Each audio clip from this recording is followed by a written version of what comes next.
जय श्री विष्णु। श्रीमद् सुख सागर अध्याय 9 स्कंद 5। भरत जी का मृग शरीर त्याग कर ब्राह्मण के घर जन्म लेना।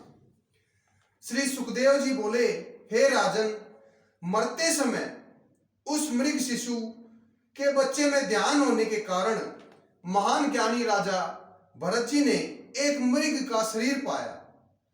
पापात्मा संसारी अज्ञानी जीव जगत में मन फंसाकर कौन सा शरीर धारण कर क्या क्या कष्ट झेलता है, इस कथा से पता चलता है राजा भरत जी ने वैसे तो मृग शरीर पा लिया था, लेकिन पूर्व जन्म में प्रभु भक्ति में सदैव लीन रहने से राजा भरत जी को अपना पूर्व जन्म याद था।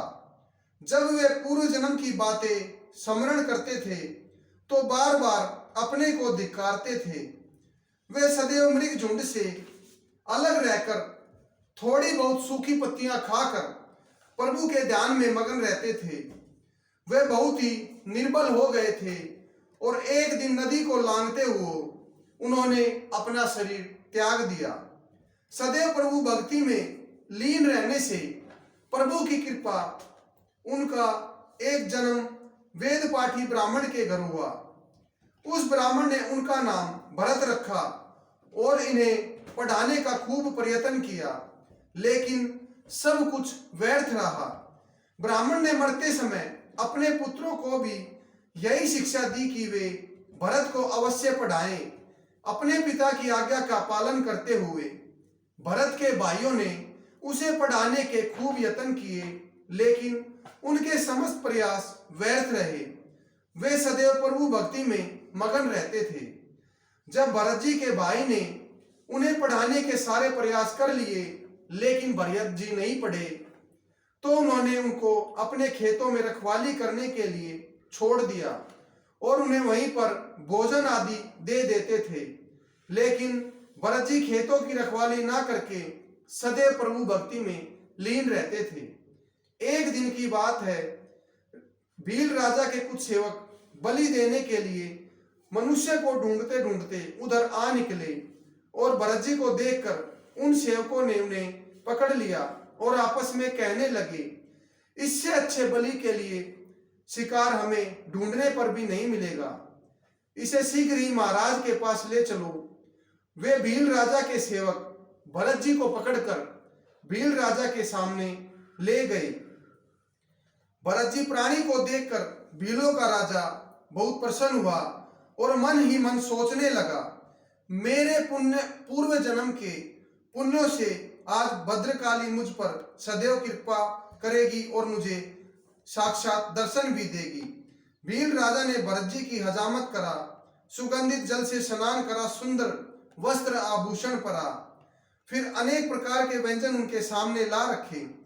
व्यंजनों को खाकर भरत जी बहुत ही प्रसन्न हुए और मन ही मन सोचने लगे, व्यक्ति कितना दयालु है, मेरी कितनी सेवा कर रहा है। श्री सुखदेव जी बोले, हे राजन, जब भरत जी ने खूब छक्कर भोजन ग्रहण कर लिया, भील राजा के सेवक उनको भद्रकाली के मंदिर में ले गए। जैसे ही उन्होंने भरत जी को मारने के लिए खंग उठाया, भरत जी ने मन ही मन सोचा, जब खाने के लिए मुख नीचा किया था तो अब मरने के सिर झुका लेना चाहिए। यह सोचकर भरत जी ने अपना सिर झुका लिया। उस पैशाचिक कर्म को भद्रकाली ने देख सकी और उसी क्षण हाथ में खंग लिए प्रतिमा से प्रकट होकर राजा भील व उसके पुरोहित को वही मृत्युदंड दे दिया। भद्रकाली भरत जी से बोली, हे राजन, इस दुष्ट राजा को किसी दुरात्मा ने बलि करने के लिए कहा था। यह दुष्ट आप जैसे ज्ञानी पुरुष को मेरे नाम पर बलि चढ़ाने के लिए ले आया, इसलिए मैंने इस कुकर्म को रोकने के लिए प्रकट होकर उसे मृत्यु लोक पहुंचा दिया, तथा जो भी पापी पुरुष मेरे नाम पर किसी जीव की बलि देगा, मैं उसको अवश्य ही दंड दूंगी। देवी भद्रकाली की बात सुनकर भरत जी हाथ जोड़कर बोले, हे माता, यह शरीर तो नाशवान है, इस तरह इस ज्ञान से मुझे कभी जीने का भी दुख नहीं है।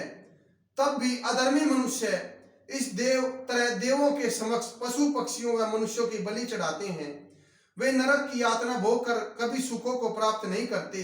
हे माता, यदि आप मुझ पर प्रसन्न हैं तो यह वरदान दीजिए कि जो भी पापात्मा अपने सुख के लिए आपके नाम पर किसी निरीह पशु, बेजुबान पक्षी या मनुष्य की बलि चढ़ाए, उनको कभी सुख नहीं मिलेगा।